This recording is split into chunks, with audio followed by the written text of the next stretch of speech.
Bonjour à tous et bienvenue sur la chaîne. Je suis Gabriel Fontaine et ici on parle auto sans prise de tête. Conseils pratiques, explications techniques, accessibles et réponses claires à vos questions de tous les jours. Que vous soyez débutant ou passionné, vous allez trouver ici de quoi mieux comprendre et entretenir votre voiture. Pensez à vous abonner, à laisser un petit like et restez avec moi jusqu'à la fin de la vidéo. Chaque détail peut faire la différence. Les subventions à l'achat de voitures neuves en Espagne par le biais du plan Move 3 sont, selon Juan Francisco Calro, un échec. Le directeur éditorial de Carwo. Et ne remet pas en cause les bonnes intentions du gouvernement, ni l'impérieuse nécessité de renouveler le parc automobile national. Et de le remplir, dans la mesure du possible, de voitures électriques ou de véhicules qui, objectivement, sont moins polluants ou génèrent moins de gaz à effet de serre. Cependant, la majorité de notre population n'a toujours pas les moyens de s'offrir de tels produits.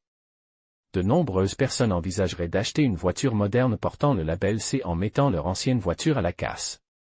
Si elles bénéficiaient d'une aide financière de l'État pour cette catégorie écologique. Mais ce n'est pas possible à l'heure actuelle.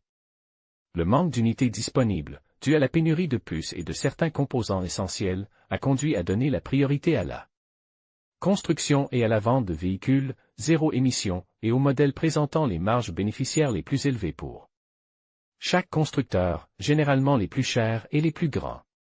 C'est ce que propose Calro pour stimuler le secteur. Abonnez-vous à la lettre d'information de la rédaction de Carwo en saisissant votre adresse électronique ci-dessous pour recevoir des mises à jour de nos dernières vidéos, opinions, actualités et articles de blog.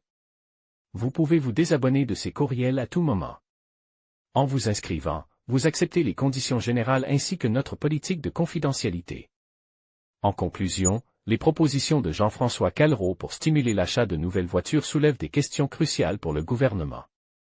Alors que des mesures incitatives pourraient dynamiser le marché automobile, il est essentiel de veiller à ce que ces initiatives soient durables et respectueuses de l'environnement. La transition vers des véhicules plus écologiques doit rester une priorité, tout en soutenant l'économie. Le dialogue entre les acteurs du secteur et les décideurs politiques sera déterminant pour trouver un équilibre bénéfique pour tous. Restez attentifs aux évolutions de ce dossier, car l'avenir de l'automobile en dépend.